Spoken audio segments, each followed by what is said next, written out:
a sense of normalcy restored. Here we are. It is Monday, January 20th. Martin Luther King Jr. Day, also Inauguration Day. It is 7:24. So we are T-minus 4 hours and 36 minutes away from, I don't know, the world ending again, I guess.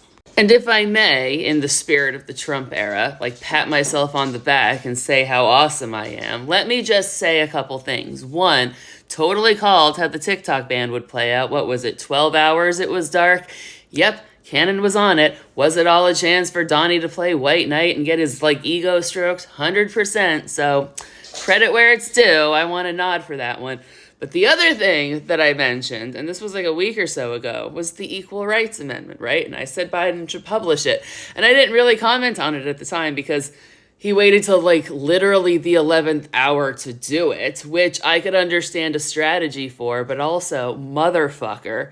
So the archivist, I can talk, wasn't going to be able to or willing to publish it in a 2-day window in the last hours of the presidency before a very not favorable to the cause president comes in. But that doesn't mean it's not kind of a cool and interesting thing that he's done as a fuck you out the door. So let me explain. It is safe to say the incoming president is not a friend of women. It is safe to say he has filled his cabinet with people not kind to women. And it is safe to say he has a complicit Congress, also not kind to women, and a court not kind to women. But women are 51% of the population, more likely to turn out to vote, very good at organizing, and are pissed to the core.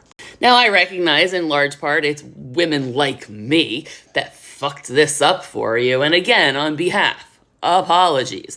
Though it is nice to be apologizing for white women instead of the British Empire, of which I apologize deeply. So once more for the record, on behalf of the Empire, my deepest apologies. But he has set the stage for a battle of Donald Trump's America versus America. Because with talk of the Equal Rights Amendment going around and whether or not it should be the law of the land, he basically opened back up a can of worms from 50 years ago. And from the beginning of his political career, no less. Joe Biden is so old. He was there for the equal rights debate in the first place. So it's kind of I don't know, poetic maybe, that on his way out the door, he acknowledges it and is now forcing an adjudicated rapist and misogynist to deal with a society that's hey, yo, right? Why aren't equal rights an amendment in the Constitution?